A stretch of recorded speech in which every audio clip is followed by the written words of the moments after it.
The views expressed on Science for the People are not necessarily the views of this station, its affiliates, sponsors, or advertisers. This week on Science for the People, we take a closer look at what happens when water falls from the sky, how it moves once it's on the ground, and what happens when people and water get in each other's way. With me is Lucy Barker, a hydrological analyst at the Centre for Ecology and Hydrology in the UK.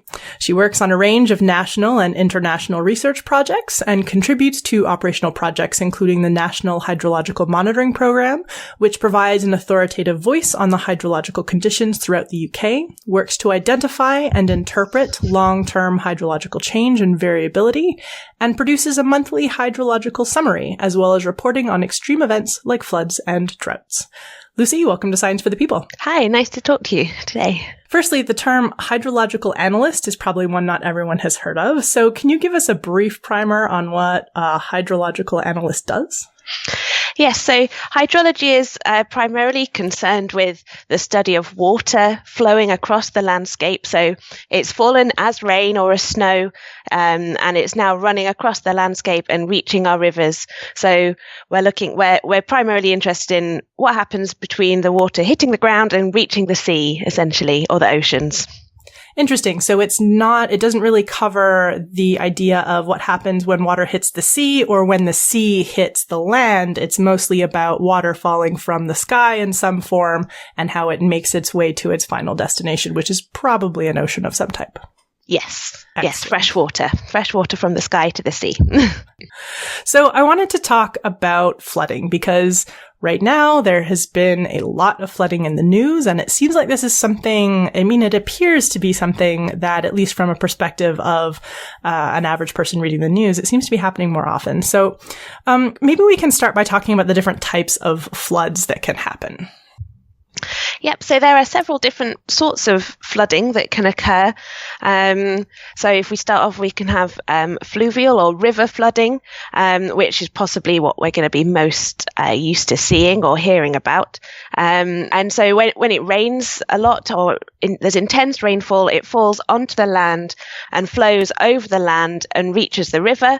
But obviously the river has a certain capacity, and once that capacity is filled, the water will spill out of the channel and onto the floodplains and flood whatever happens to be there, whether it's a field or some houses or a town or businesses and things like that. Then probably the next most common sort of flooding we might be used to seeing or hearing about would be surface water flooding, where if it rains very intensely over a short period of time, that rain, when it hits the ground, will overwhelm any drainage that's in the ground, and the drains won't be able to carry that water away, which leads to ponding and flooding on the surface of roads or kind of paved areas. So that's mostly in developed areas or towns where there's roads and things like that. There's also flash flooding, which can be seen as very similar to surface water flooding. Again, it's caused by intense rainfall, which flows very quickly over the land, but there's very little time for that water to infiltrate or sink into the ground, and just flows and ponds on the surface. And that can happen really, really quickly. So I think in less than about 6 hours is the usual definition of a flash flood. We also have groundwater flooding. So this is flooding coming from the opposite direction. This is water coming from the ground upwards.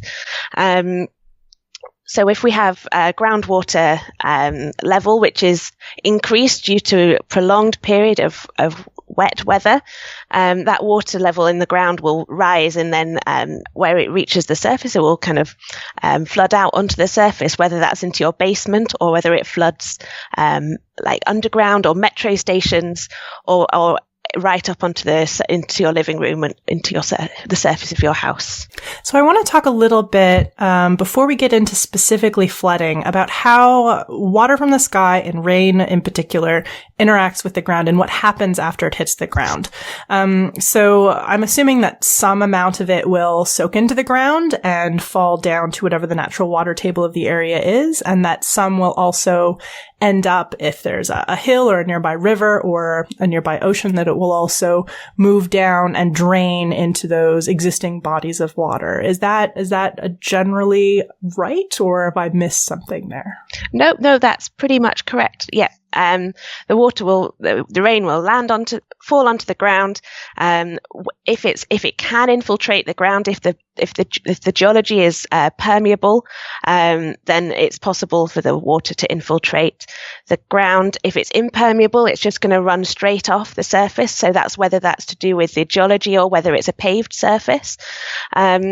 But then if the ground is saturated, so if it's already been really wet and the ground has absorbed as much water as it can, it's not going to absorb any more, and it's just going to run straight off the surface, as you said, across the land, down into river channels or to the ocean.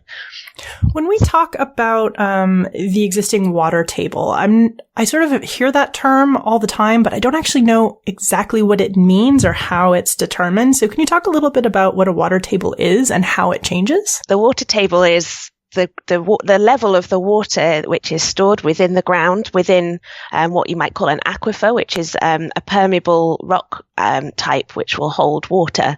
And that water table level will increase as it gets recharged throughout the year during wet periods, and it will go down when it's drier and water is either flows through the aquifer or is abstracted by water users.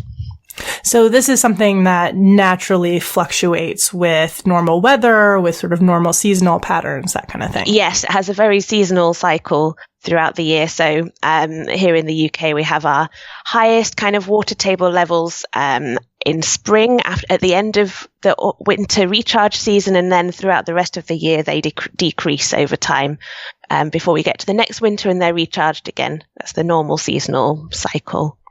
So what types of ground are, I don't know if better is the right word, but it's the word I'm going to use, better at absorbing more water versus the types of ground or land that are less good at less permeable, I guess is the best word? So one rock type which holds a lot of water is chalk. We've got a really big chalk aquifer in the south of England where I am right now, and that holds a lot of water and is really important for public water supply. And that has a lot of fractures. The nature of the rock means there's a lot of fractures in there, which allows water to be stored, but also to travel through that rock quite easily. Whereas other things like sandstone, although it does hold water and it can be important for as a water supply source, it's much harder for the water to travel and infiltrate through that rock type.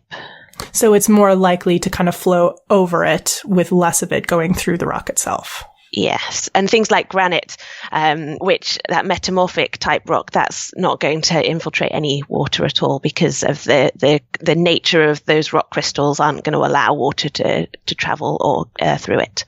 So what about things like soil or dirt or parkland or parkland areas? So certain soil types, so I'm not an expert in soils because that's a whole separate science in itself, but certain soil types obviously allow water to travel through them more easily. The gardeners out there will certainly know this. So things like clayey soils, they're obviously wet anyway because of the clay in them, but it's harder for water to travel through them, which is why they're so wet. The water doesn't drain away from that soil. It holds the water there without it letting travel further down into the rock below it. So I'm going to assume that a lot of the structures and surfaces that are man-made, things like concrete, things like asphalt, are probably less permeable to water going through them. Is that correct? That is correct, yes. Those impermeable concretes, asphalts, other paved surfaces obviously don't allow that water to infiltrate into the ground as it naturally would, and it flows directly through our drainage systems, which we've laboriously put underneath all of our urban areas.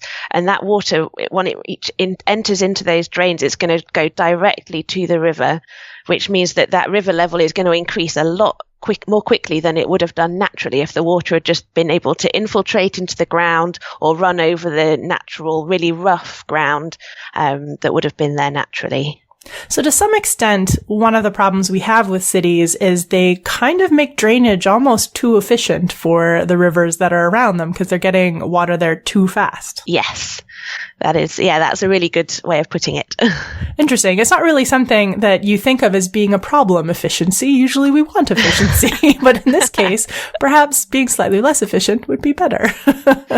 Yeah, there's a lot of work actually happening.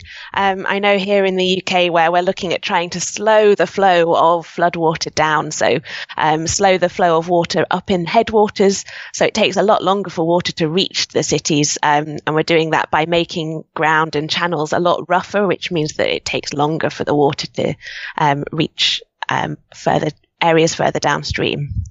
So it seems like in a lot of cases, heavy rainfall is one of the biggest triggers of floods. But I do remember one summer when I was working in the Rocky Mountains, we had really bad flooding around where I was working due primarily to snow runoff. So how frequently is this type of flooding in areas around the mountains? I'm assuming it's a big contributor.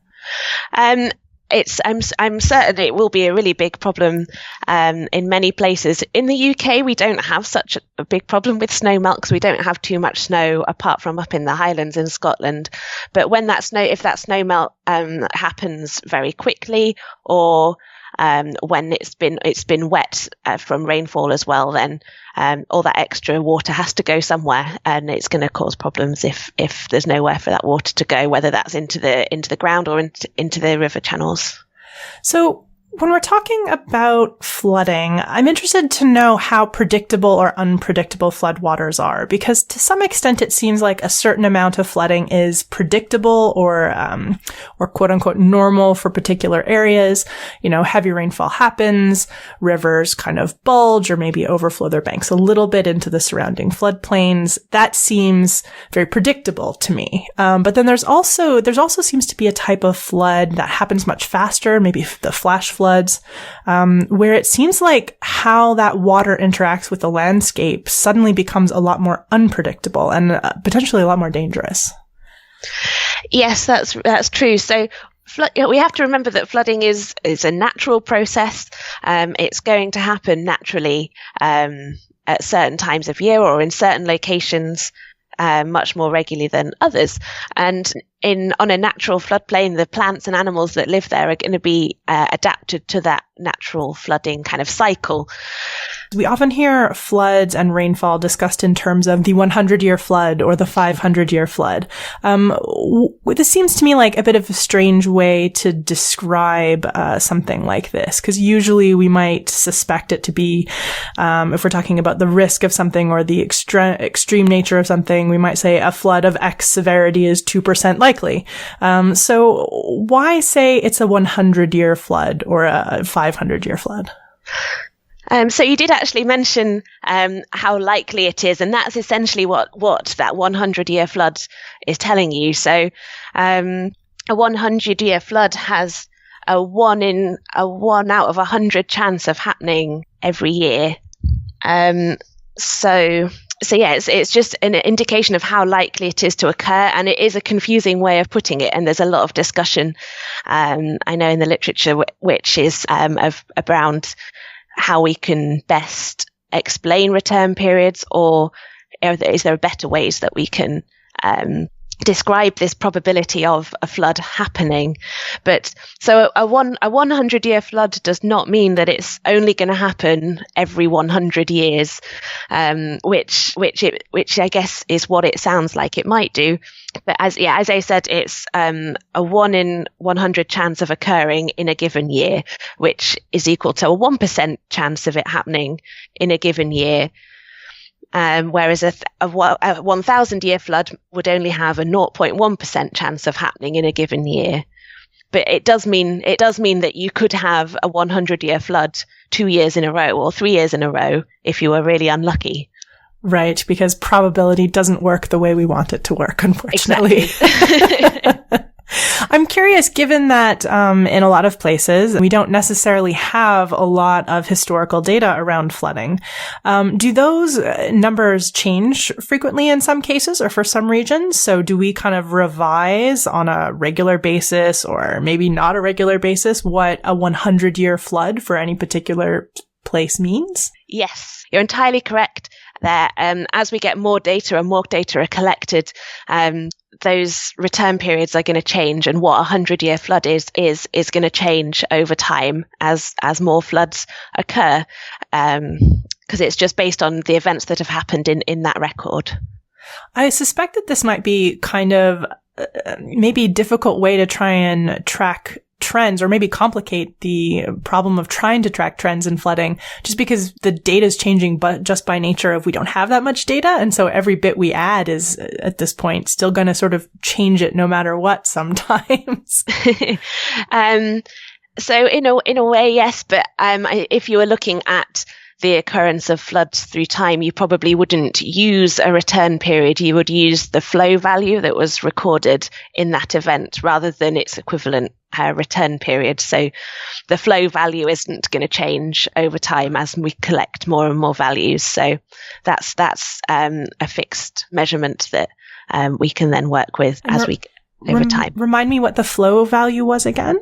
So the flow of the river is how much water is flowing past you or going past you at a certain point in the river. Oh, okay. Yeah, I that would be, I guess, fairly consistent because it's about how much water is passing. So it also takes into account the size of the river, the depth of the river, how fast it's moving, that kind of thing. Yes, correct. Interesting. Okay. Well, Lucy, thank you very much. It's been a very interesting conversation, and we don't really think about something like flooding as having really a science behind it, but it really does when you stop to think about it. So, and I can see how the data that a team like yours generates can be really useful to city planners, people who are trying to understand how better to maybe build up spaces or protect spaces that are built from flood damage. Yes, that's really great message to end on. We really like to carry on this message of getting people to really understand the importance of all of these observations that get collected, whether it's river flows or meteorological data like rainfall. So that's a really great point to end on. Lucy, thank you so much for your time today. Really wonderful talking with you. Thank you for having me. Thank you. Thanks. If you want to learn more about Lucy Barker or the Center for Ecology and Hydrology, we have links available for clicking in the show notes for this episode on our website, scienceforthepeople.ca. Up next, we speak with Anne Jefferson, Associate Professor in the Department of Geology at Kent State, about sexy stormwater systems, how we try to prevent flooding, and how some of our engineering solutions sometimes makes flooding worse. Stay tuned. Science for the People is a weekly radio show and podcast that explores everyday life from a scientific perspective. We are a member of the Skeptic Network, a collection of blogs, podcasts, and video content focusing on science and critical thinking. To find out where Science for the People airs near you, or to listen to past episodes, check out our website at scienceforthepeople.ca. You'll also find links to support us at Patreon, to connect with us on Facebook and Twitter, and to subscribe to the podcast in iTunes. And now, back to the show. With me is Anne Jefferson, an associate professor in the Department of Geology at Kent State University in Ohio. Her research focuses on watershed hydrology and hydrogeomorphology, and the effects of disturbances, such as climatic and land use change, on hydrologic systems. Anne, welcome to Science for the People. It's great to be here. So you wrote a blog post specifically talking about how urbanization did and did not have an impact in the severity of flooding in Houston during the recent Hurricane Harvey, which I think is a topic we're starting to hear more about after any major environmental force hits a major city over the last couple of years. I mean, are we thinking more about how our choices around our built-up environments might be contributing to greater cost? I think we are. We know broadly that things like hurricanes and floods and forest fires are all part of Earth's climate system and have been going on for millions of years. And they really don't become disasters until you put people in the way. And so, of course, the place where we put the greatest concentration of people in the smallest area is in cities. And so lots of different engineers and earth scientists and even ecologists are trying to work on issues of both how do we build cities in ways that they're better prepared for large events like the hurricanes we've been seeing in the U.S. and the wildfires we've been seeing in the U.S. this summer, and for more regular day-to-day weather. So, it doesn't rain 50 inches all that often in any given week, but we have a lot of days and weeks in many cities where we get an inch of rain or 2 inches of rain or 3 inches of rain. So how do we prepare for those sorts of weather events? And then how do we make sure that our cities are not, to the extent possible, not adversely affecting the surrounding ecosystems? So if you've got a city on a major river or even some small streams, how do we protect the natural ecosystems sort of downstream of where our city is located? So I do want to talk a bit about stormwater systems, because I don't think enough people actually spend any time thinking about their stormwater systems until they fail or flood. So can you talk a little bit about what stormwater systems are designed to do in a typical city? Sure. This is my favorite topic. So a majority of my research for the last 5+ years has focused on stormwater. And so when we build cities, I like to say that we pave paradise and put up a parking lot, right? Because your rooftops and your parking lots are designed to shed water off them as quickly as possible. And we've covered over and removed the ability of water to interact with the soils and with the vegetation. And so again, before we started putting stormwater systems in, we basically put in pipes and gutters to convey the water off the urban built-up area as quickly as possible, but that leads to negative consequences for downstream areas. So increased flooding, increased sediment erosion, pollution carried off of lawns and parking areas and rooftops, ending up in the streams, and it can adversely impact stream ecosystems, but also downstream neighborhoods. So if you've built up a high area, you might actually increase flooding in lower lying areas within a city. And so stormwater systems are designed to mitigate or decrease those effects. So what they're designed to do is either slow down the release of stormwater. So, for example, stormwater ponds and wetlands are mostly designed to kind of catch the water as it comes in, hang on to it for about 24 hours and slowly drain out. Other types of stormwater systems like green roofs and rain gardens and permeable pavements are designed to infiltrate water, so send water down into the soil underneath that stormwater control, the same way water would have normally, naturally infiltrated into the soil, and to provide opportunities for what we call stormwater harvest.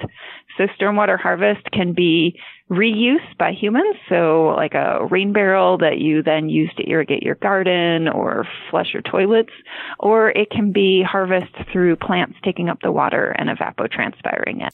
So how do we decide how much stormwater our drainage systems will accommodate before we start to run into problems? That's a really great question, because I think there are a lot of misperceptions about what stormwater controls are typically designed to do. So stormwater controls aren't designed for extreme events. They are typically designed to capture and control the sort of event that happens several times a year in any given area.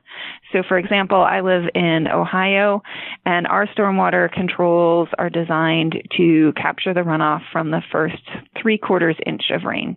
And that is designed to completely capture about 85% of the events that happen in Ohio in any given year. I have collaborators that work in Maryland, there, and North Carolina. Their stormwater controls are designed for the first inch because it rains a little harder along the East Coast, a little bit farther south. In Texas, where Hurricane Harvey hit, the stormwater controls are designed to capture and treat 1.5 inches of rainfall. So if you get a rainstorm that is bigger than what your stormwater control measures are designed to treat, then they're going to have limited capacity to provide additional benefit. So if you're getting 5 inches or 10 inches or 50 inches of rainfall, the stormwater control measures in your city aren't designed to deal with that. And so you're still going to get problems with flooding. So when our stormwater systems like in Houston, obviously it's not prepared for how much water did Houston get? Something like 50 inches of rain? Yeah, so at least one location received 51.88 inches of rain over the course of the storm, and many other areas were in the 40-plus inches of rain region. So obviously the stormwater system isn't designed to accept anywhere near that kind of capacity. So is there infrastructure or things in place in a city like Houston that's designed to try and mitigate some of that more extreme rain and flooding potential? Yeah, so there's several other ways that you can deal with stormwater for these larger events. So some cities will have floodways, so sort of low areas where the water is designed to go in to, usually it's a stream or a river channel, but that they've sort of built up, and water can sort of be safely passed downstream and out of the city as after it's passed into the floodway. Other cities, and Houston is a great example of this, have built flood control reservoirs, usually upstream of the city or upstream of the city at the time the reservoirs were built. So, for example, Houston had 2 flood control reservoirs, Addicks and Barker, that were built in the 1930s, and they were designed to be dry most of the time. And when it was just a little bit of stream flow passing through, then that would just pass right through.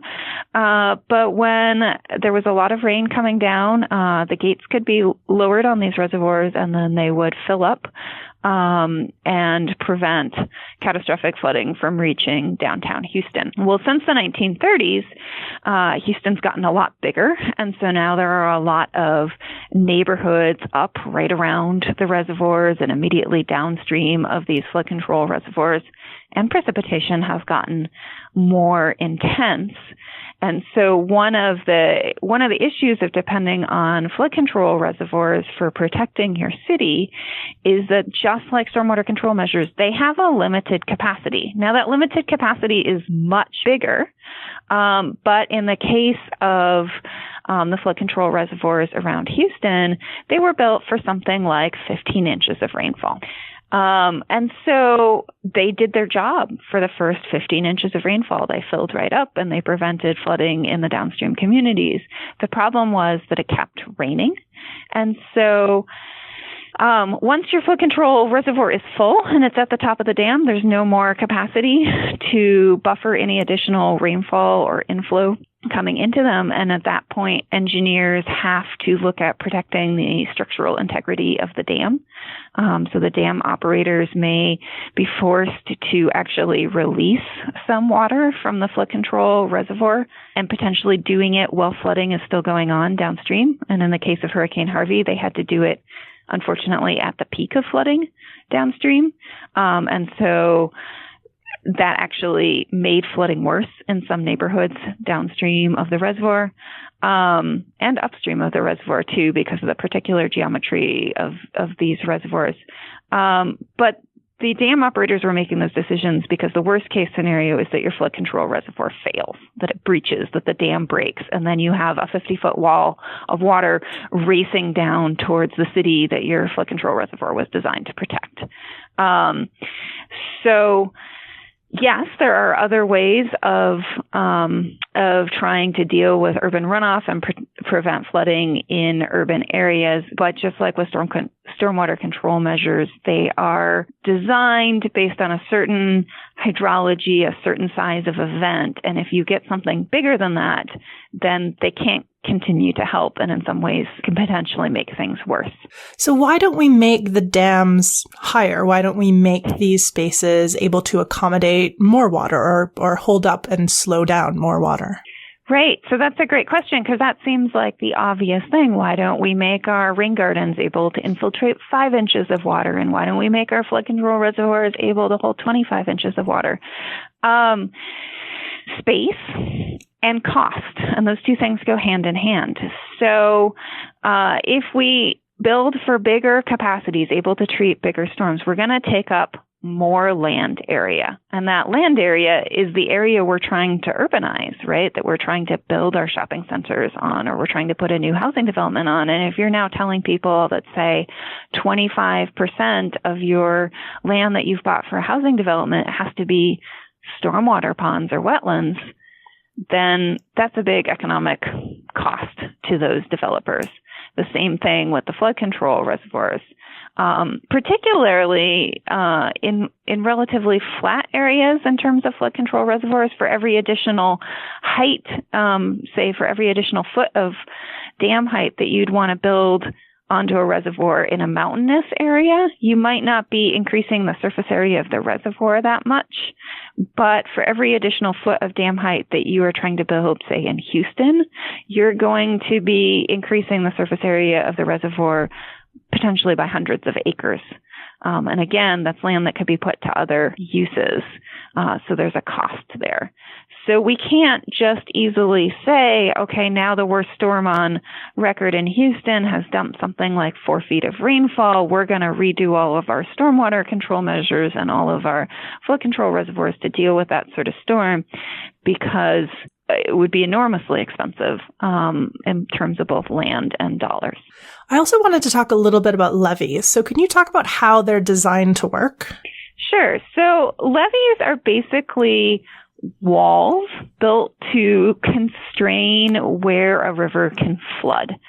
So normally when the water level rises in the river and it gets too high for the channel, it flows out onto a floodplain. It can spread way out, and that water on that floodplain is relatively shallow and it's relatively slow moving. In fact, that process of bringing floodwater out onto floodplains is why floodplains have such wonderful fertile soils, and where floodplains were the birthplaces of agriculture in many civilizations, because of the process of bringing sediment and nutrient-rich floodwaters out onto floodplains. So floodplains are great places for agriculture, and of course places that people might eye for urban development. And so levees go up when we want to do something with a floodplain other than let it flood. And so what levees do is that they constrain the water so into a more narrow portion of the floodplain, or even just into the channel itself. So then after you've built levees, when it rains, the water has no ability to spread out and slow down. Instead, it gets higher within the space that it's given, and it's flowing faster. And so just like with stormwater controls and with flood control reservoirs, levees are built for a particular size of flood that is expected to have a particular frequency or probability of happening in any given year. Typically, they're designed for something like a flood that has a 1% chance of happening in any given year, what we often call the 100-year flood, in a very confusing mishmash of probability and recurrence intervals. So if you're designed for a 1% flood and you get something that's smaller than that, then the levees work as intended and the water stays within the channel and your neighborhood on the other side of the levee stays dry.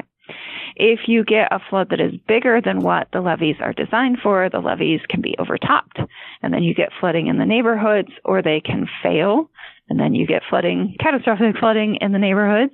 And so they only work to a point. The other issue with levees is that they can fail at less than their designed flood if they are not properly maintained. And that can be a serious issue for a number of levees all around the country. And the size of the flood and the frequency of the flood can change as well. So if you built, say, some of the first levees along a river, and then other developers, other communities came along and they built levees and they narrowed the floodplain upstream. Now, when a flood comes through that channel, it can't spread out upstream of your levee, and so the floodwater will be higher at the levee that you're responsible for. And so even though your levee was designed to protect against that size flood, it no longer protects against that size flood and can be overtopped or can fail. Similarly, increasing urban development in the watershed can increase the frequency that a flood of a given size occurs. And so even though you think you've designed for a 1% flood, if lots of urbanization has happened upstream, a 1% flood now is really much bigger than you thought it was going to be. And I'm assuming that we're also considering the potential effects of climate change and whether or not an area might get more rainfall than we originally built some of these levees or flood reservoirs for. Right. And so climate change is actually, I would say it's the elephant in the room with all the things that are happening in terms of severe weather this summer and, honestly, this decade. So one of the things we know about warmer atmospheres is that they can hold more water. So more evaporation occurs, more water gets brought up into the atmosphere as water vapor. And so when it cools down and starts to rain, whether that's in a hurricane or a thunderstorm or any other sort of storm, we can get more rainfall and more intense rainfall. And so we see in many parts of the world that the size of intense and heavy precipitation events is increasing. And so unfortunately, the way we do our flood statistics, we do them based on historical observations. And so that doesn't really work if the patterns of rainfall that you got over the past century aren't the patterns of rainfall that you're likely to get over the next century.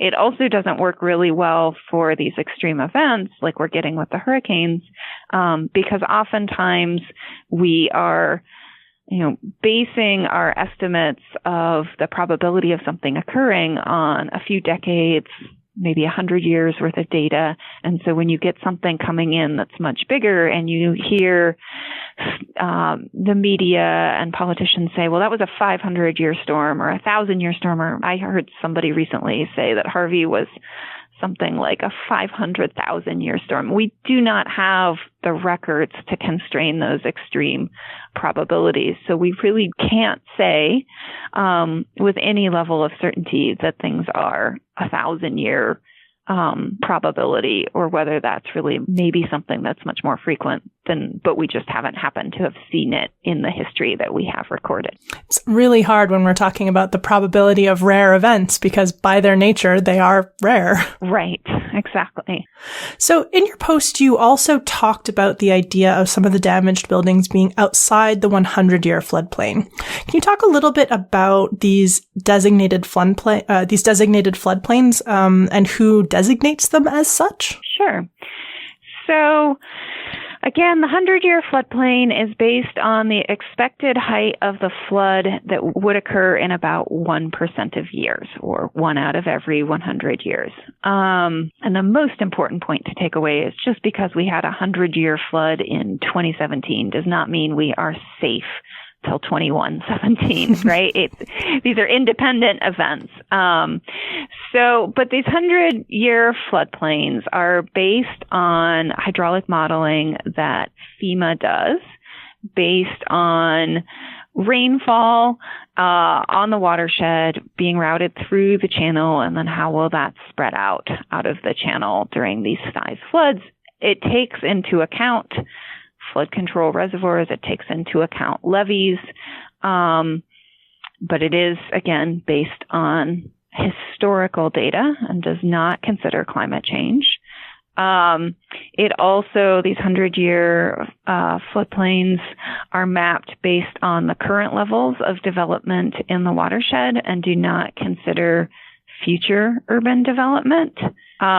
Communities can request that FEMA draw an additional sort of area on the map that reflects what future development might do to the floodplain, but that's at the community's request, so not everywhere has that, and the communities have to do the legwork to figure out that. It's not additional hydraulic mapping that FEMA does.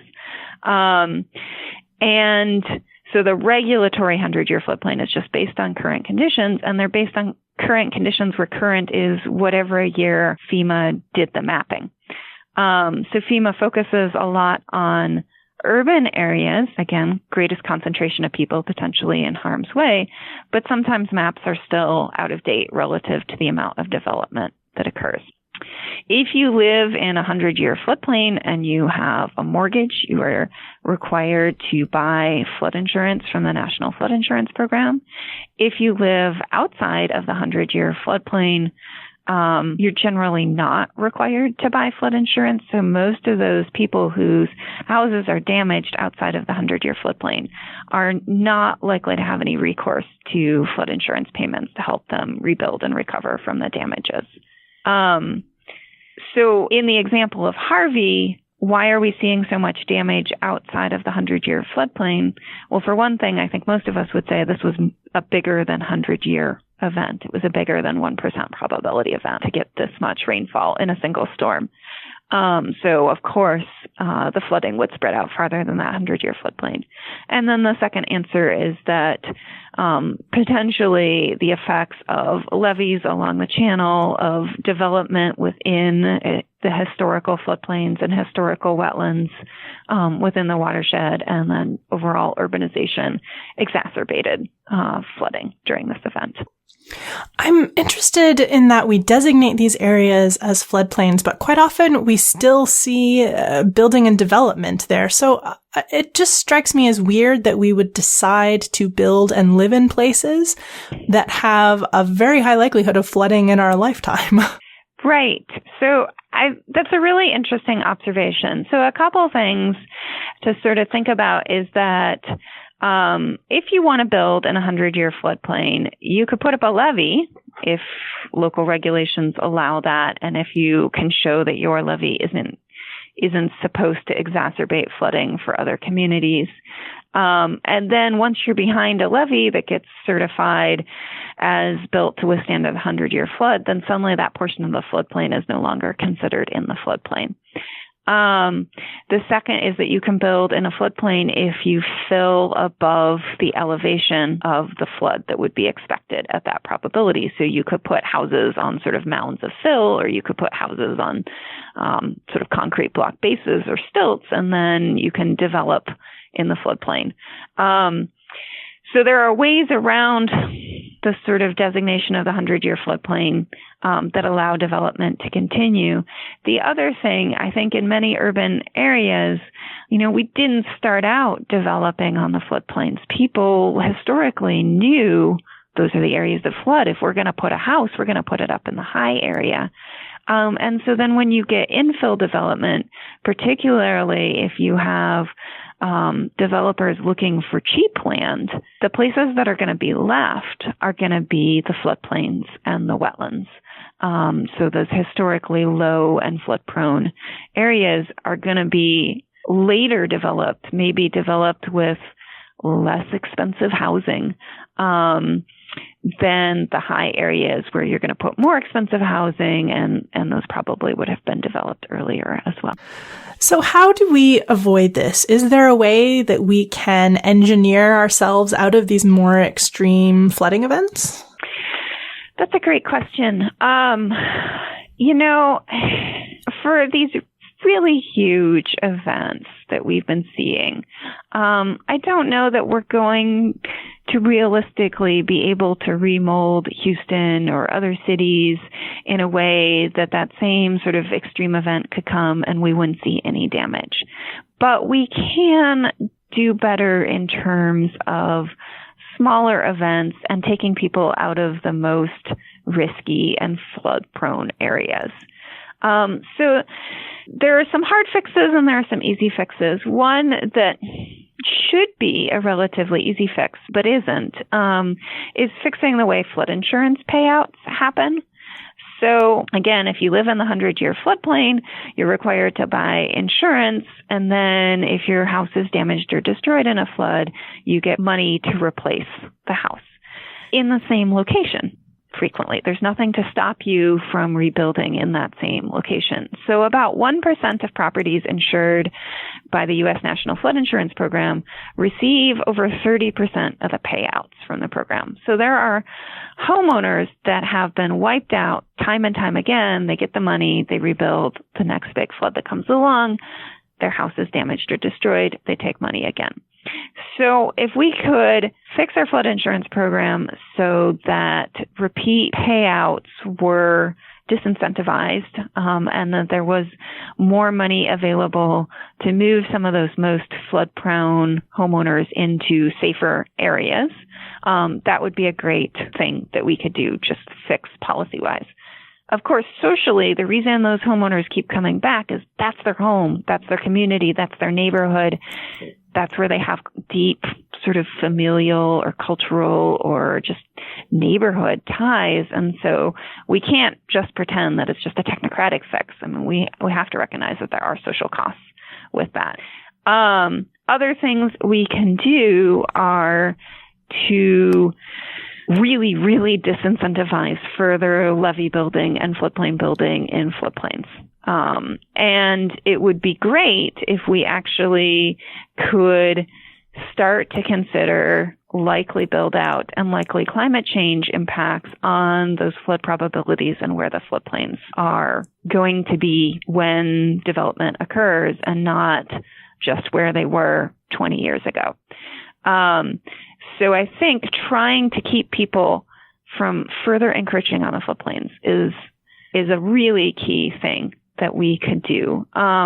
The other thing is, another thing is to really work at preventing further infilling of wetlands and locating people and economically important things in wetlands. So the Houston area, for example, has lost something like 70% of its wetlands over the last several decades. The state where I live in Ohio has lost 95% of its wetlands compared to 1850, and that's true throughout the Midwest. Well, those wetlands, similar to floodplains, those are places where water sits under wet conditions. When groundwater levels are high, when it's rained a lot, those are places that were just meant to be wet. And when you fill them in, and you put your house there, either you're going to get hit the next time it's really wet, or you've just shunted the problem off to other people within the watershed. So your house might be filled in enough so that it stays dry, but that water's got to go somewhere. And so somebody is on the receiving end of the water that would have naturally sat in a wetland and slowly evaporated, been used by plants, or infiltrated into the ground. So protecting the remaining wetlands is absolutely a key thing that we should be doing in cities. And again, it's even more crucial because of what the likely climate change impacts are going to be of these increasing heavy rainstorms. It definitely sounds like we, as at least sort of quote unquote first world developed urbanized people, it sounds like we kind of have this like blank spot when it comes to water. We either take places that are wet and make them dry and then just assume the water's gone because it's not where it was. So therefore it's just gone. It's no one's problem anymore. But really, in all these situations, it sounds like our big blind spot is recognizing that even if we've moved the water, that means it's gone somewhere. Right. Yes. Water is, it's a local problem. And if you make it not your local problem, it's somebody else's local problem. And also recognizing that whatever in your historical memory is an extreme event, an extreme flood, or an extreme drought, that's likely to become more common over coming decades and centuries, right? So any level of impact that we're currently experiencing is just going to get worse. I'm curious, when people decide to develop certain areas of land, in the plans and the planning stage for that, where I'm assuming there's some interaction with local governments, are developers generally required to show how their development might impact water in other areas or potential flooding, rivers, stormwater, that kind of thing? My understanding is that is likely to vary sort of locality by locality and state by state. There are some federal regulations. So if you are filling a wetland or rerouting a stream, you have to get a permit from the Army Corps of Engineers and show that that's going to have minimal environmental impacts. But most of the sort of permitting of development is done at the local scale. And generally, you would be expected to show that your development is not going to make flooding worse for downstream areas. Whether that's actually how things end up working in practice is a different story. We can draw beautiful plans for a stormwater pond or a bioretention cell, but if they're not built to the way those beautiful plans were designed, then they won't function as well. Or if they are built and well designed, both well built and well designed, but they're not well maintained, 10 years from now, they might not be doing their job. So if your stormwater pond has filled in with sediment and no longer has the capacity to detain stormwater that it used to, then you could be exacerbating flooding downstream, even though at the time you built the development, it was fine. And so I see that a lot in my research and sort of now persistent habit in peering in stormwater ponds and infiltration trenches and things like that, is that there are a lot of them that either look like they were designed well but poorly built, or they look like maybe that when they were built they were fine but they're not functioning well because they're not being well maintained. And so those are the sort of pernicious problems that can be more difficult to solve just in the permitting stage.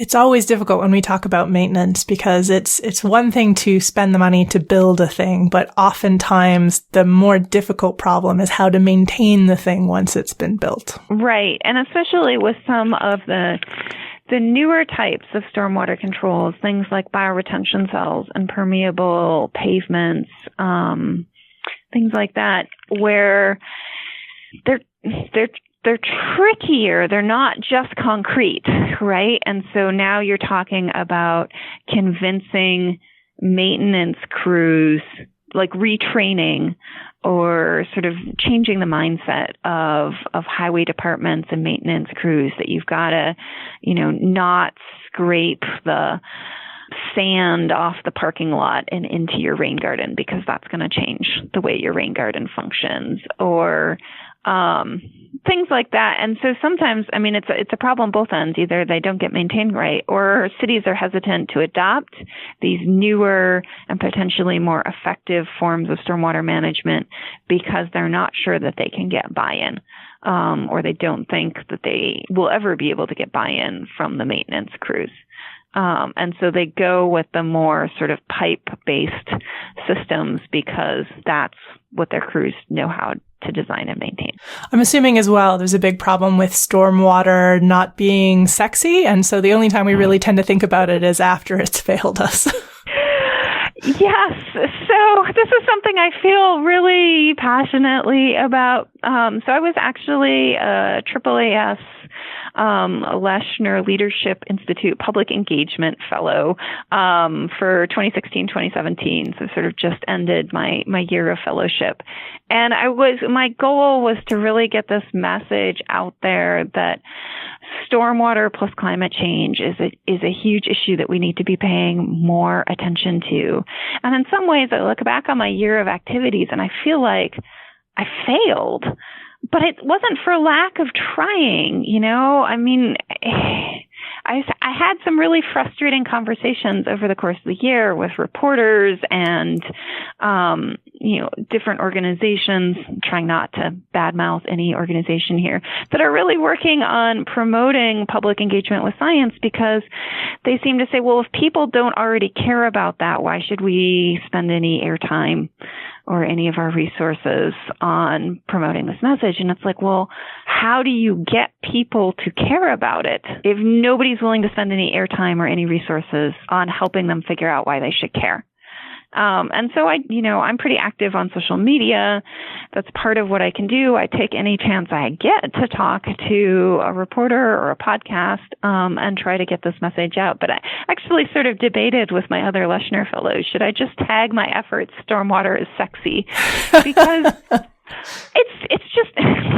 it's not, but it's also so incredibly important, and there seems to be some sort of gap in how we have to sell some of these issues to people. And if it's not sexy, then how do we sell it?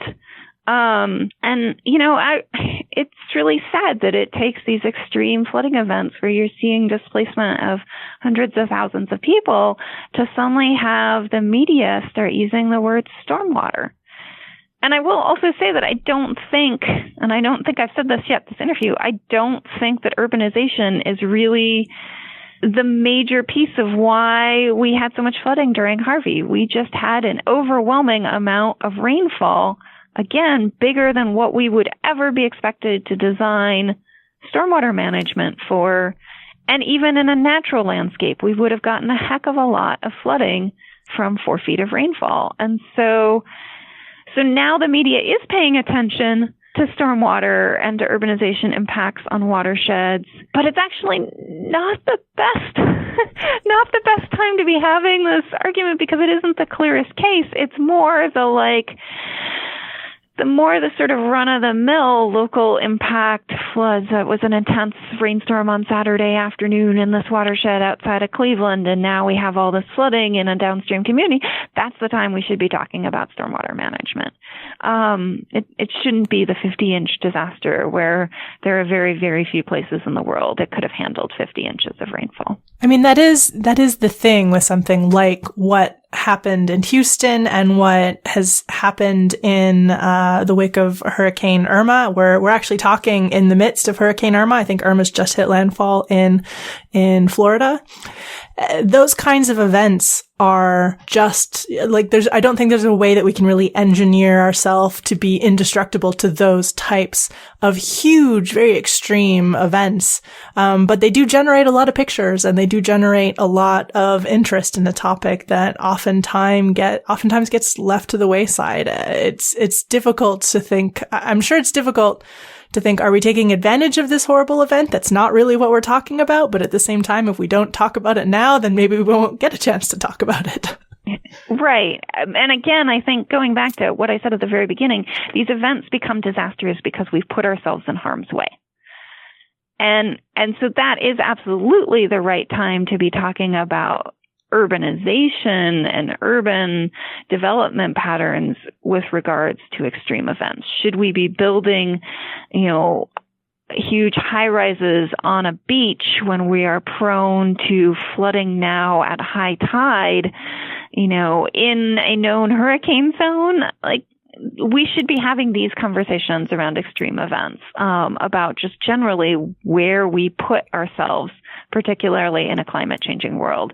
And so, well, I just said this isn't necessarily the perfect event to talk about stormwater management in. Harvey and Irma and the wildfires in the West are absolutely the times that we need to be talking about climate change, because these are climate change charged events and they are harbingers of what our future climate looks like. We are seeing right now things that we are going to see with increasing frequency over the coming decades. And so, gosh, I'm glad that most people are saying, yes, we should be talking about climate change in these contexts. And thank you so much. It's a really interesting topic. And as people are trying to pay more attention to it, I hope that there's more of the messaging that at least gets stuck in a bit more when people get to things like voting or municipalities have to decide how they're going to change some of their development rules. Absolutely. I agree. If you want to learn more about Anne Jefferson or her work or how urbanization and water have a tendency to get in each other's way, we have links to get you started in the show notes for this episode, which, as always, you can find on our website, scienceforthepeople.ca. Science for the People is produced by Rochelle Saunders and edited by Ryan Bromsgrove. Helen Quivalon is our publishing liaison. We get research help from Josh Witten and consulting support from Desiree Schell. Our frequently seen guest hosts are Marion Kilgour, Anika Hazra, and Jessica Yaros. Our theme song is called Binary Consequence, and it was written and recorded by Fractal Pattern. Science for the People is entirely listener-supported.